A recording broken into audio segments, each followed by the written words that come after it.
La Station spatiale internationale, ISS, assemblée à partir de 1998, est le fruit d'une coopération unique entre la NASA, Roscosmos, l'ESA, la JAXA et l'ASC.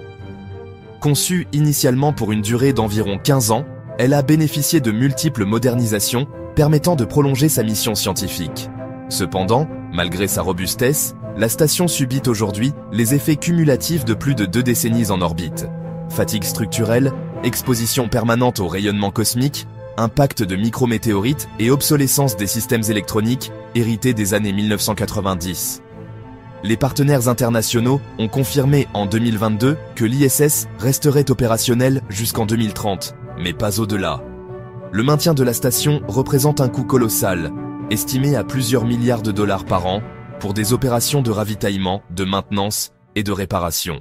Passé ce cap, le risque technique et financier devient trop élevé. La stratégie prévoit donc une désorbitation contrôlée, probablement vers le point Nemo, zone la plus éloignée de toute terre habitée, afin de limiter les risques liés à sa chute. Cette décision est prise suite à plusieurs contraintes techniques majeures, comme le vieillissement des matériaux. En effet, corrosion, fissures et microfuites d'air sont déjà observées. En plus de la grande pression radiative et thermique, à cause de l'alternance jour-nuit extrême qui fragilise les alliages métalliques. Par ailleurs, cette infrastructure vieillissante nécessite davantage d'interventions correctives et surtout un gros budget d'exploitation. Dans ce cadre, chaque année de prolongation exige des investissements équivalents au coût de développement d'une station neuve. Face à cette échéance, plusieurs acteurs préparent la relève de l'ISS.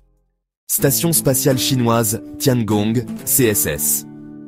Opérationnelle depuis 2022, composée des modules Tianhe, Wentian et Mengtian, elle est conçue pour durer au moins 15 ans et accueillir de multiples équipages.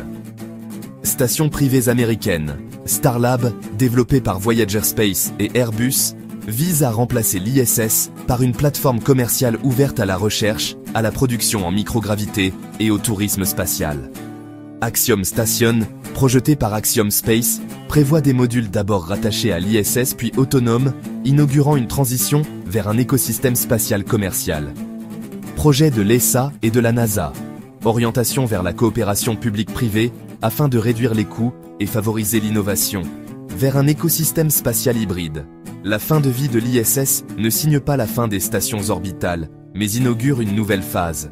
Un modèle hybride où les agences spatiales continueront à investir pour la recherche fondamentale, tandis que les entreprises privées exploiteront des stations dédiées à la production industrielle, à la biotechnologie et au tourisme spatial. Cette transition reflète un changement stratégique. L'orbite basse, LEO, devient un espace de concurrence économique et géopolitique, dominé par la Chine, les États-Unis et leurs partenaires.